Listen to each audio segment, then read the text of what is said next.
Crowley. Interesting Congressional District 23 because it's the only one in our area that's an open seat with Ted Deutsch departing.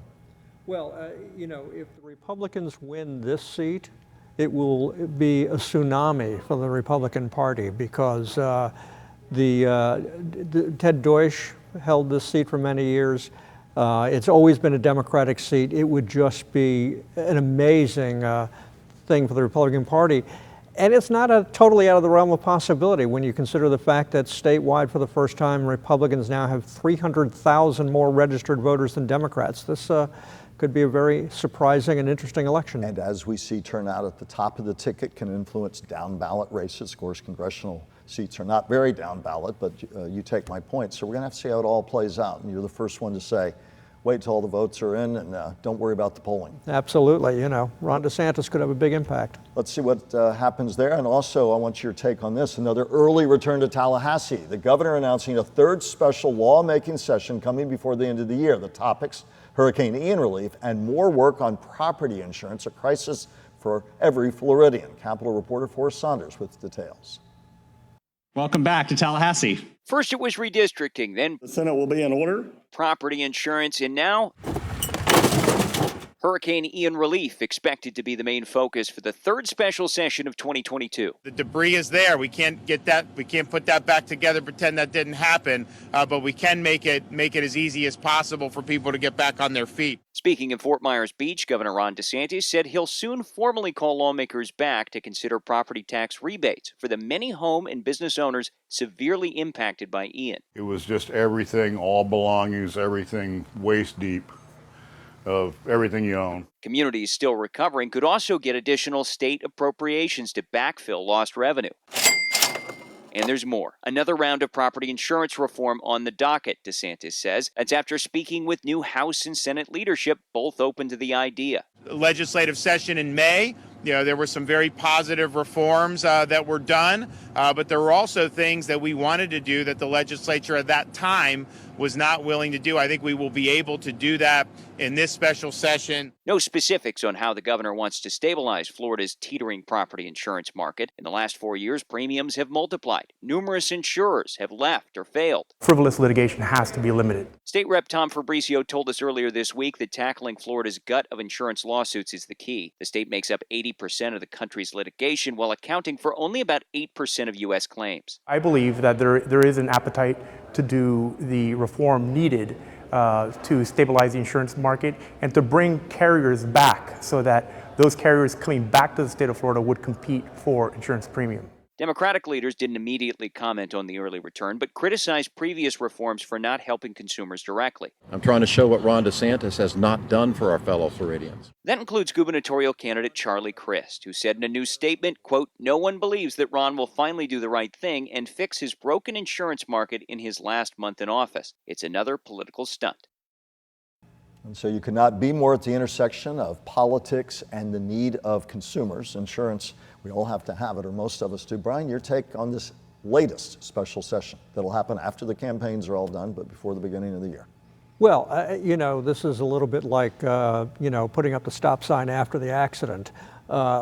It's necessary, they have to do something, but we have gone years during the DeSantis administration and previous administrations without doing anything significant about hurricane insurance, and we're now going to be paying the price for it. But why, on one of the most fundamental pocketbook issues, can't we get this right, or at least righter? You see the stats. We were 80% of the claims, 80% of the lawsuits, and money being paid out. Nowhere near, remotely near that much in terms of claims, and yet here we are again in Florida. Well, there's been an ongoing war between insurance companies and lawyers, the lawyer lobbyist. Lawyers make a lot of money off insurance claims. Insurance companies don't want to pay as much in insurance claims, and it's become this ongoing war.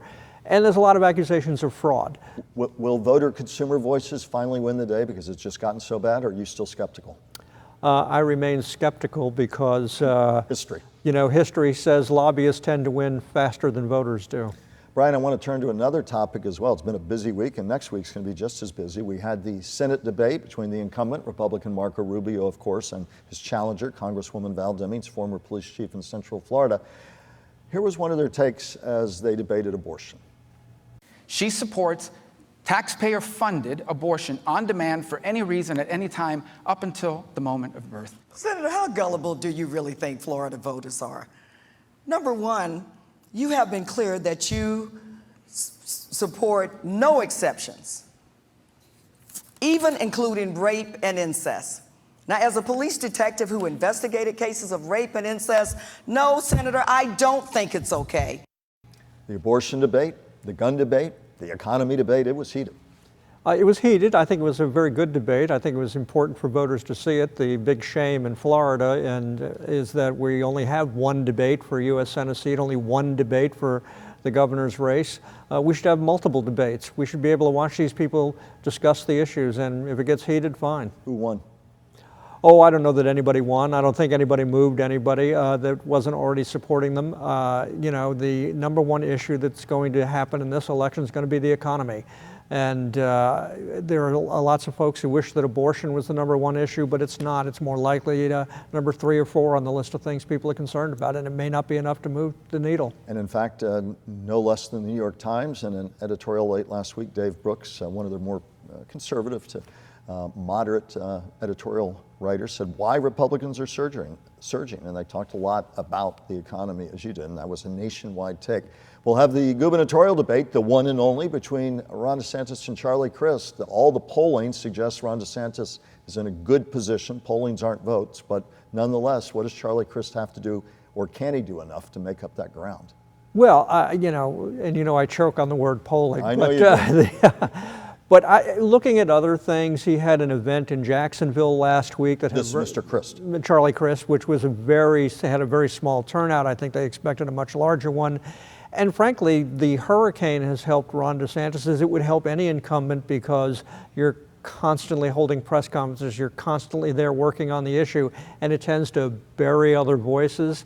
And Ron DeSantis has done a very good job with the hurricane relief, so I think that's helped him a lot. Very briefly, because you watch this and you really dive deep on all of this, will somebody who has aspirations for 2024, will a lot of the national party be looking to see how deep Ron DeSantis' coattails might be? How far down ballot might they extend? Will that be one of the things that they'll want to gauge as well? Oh, sure, absolutely. And I think what is really going to be helpful to Ron DeSantis in a state where he won 4 years ago by half a percentage point, which is not unusual in statewide races, if he wins by a significant margin, that's going to help him a lot nationally. And again, I know polling gives us the hives, but as you look at the polling, Charlie Crist with ground. There's a faux pas. Charlie Crist with ground to make up. He's convinced he can do it. That's why they have debates and elections. We'll see. And we'll be back with more with Brian in a moment.